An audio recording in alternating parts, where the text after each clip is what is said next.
So yun mga ka-guys, magandang araw po sa inyong lahat. Shoutout po sa inyo. Ngayong araw po ay mangunguha tayo ng laing para po meron tayong ma-food trip sa Bonsayan. Tara po mga ka-guys.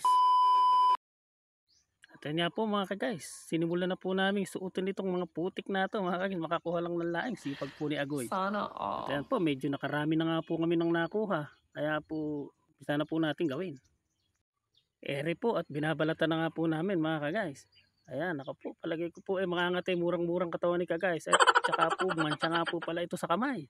Ang alam ko po, matagal alisin ito sa kamay. Naku po, papangit ang kutis ng aking kamay mga ka-guys. Kapal na mukha mo! Ayan po, tapos na pong balatan. Papakuloan na po natin. Ito naman po yung ating mga gagamiting mga sangkap mga ka-guys. Ayan po, nagpabili po tayo ng alimasag. Wow! At isutay na nga po natin mga ka-guys. Opo, sutay po. Para po talaga para chef ang galawan. At ayan po, una na po natin ilagay ang mantika mga ka-guys. At isunod na po natin yung ginger. Ayan po, opo, ginger po mga ka-guys. English po yun. Ayan po, nakita nyo naman. Chef na chef po ang galawan natin mga ka-guys. Bahala ka sa buhay mo. Imimekos-mekos yan hanggang sa medyo pumula po ang ginger. Okay ka guys. Yan po, nakita nyo naman ang pag-okay ni Agoy. Siya po si Jonard Larona. Pwede ko pong makasama sa aking mga pagbablog. Kita nyo na may salita niya, may pagkakumidyate talaga. Yan nga po mga ka-guys, ilalagay na po natin ang garlic. Englishin po natin para daw po mas mabango, para daw po mas malayo ang marating ng amoy. Mekos-mekos lang po natin mga ka-guys. At isusunod na po natin yung pangmalakasang onion.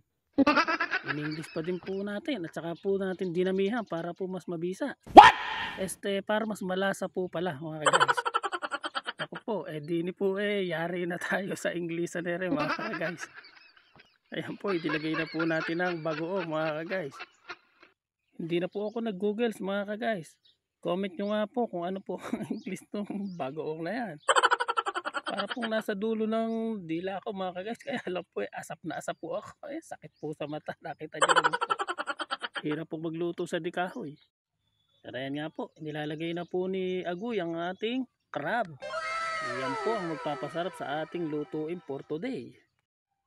So yan po. Ilagay na po natin yung ating pangmalakasang laing. Hindi ko na po i-Englishin. At yan po ang bida kasi sa ating lutuin yan. At yan po. Nailagay na nga po pala natin yung ating gata. Sa English po yata yun Coco Mama. Iraulo. Papatiyuin na lang po natin yan mga ka-guys. Para po mas masarap yung naglalangis-langis po. At ito po, ilalagay na po natin yung ating dilis or dried fish po yata ito mga ka-guys. Hirap naman pala nasimula sa English.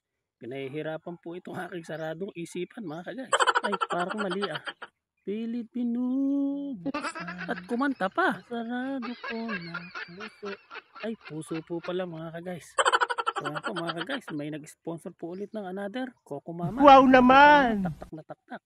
At inilagay na rin po natin ito pangmalakasang spicy. Gutom na po kami mga ka-guys. Okay na po yan.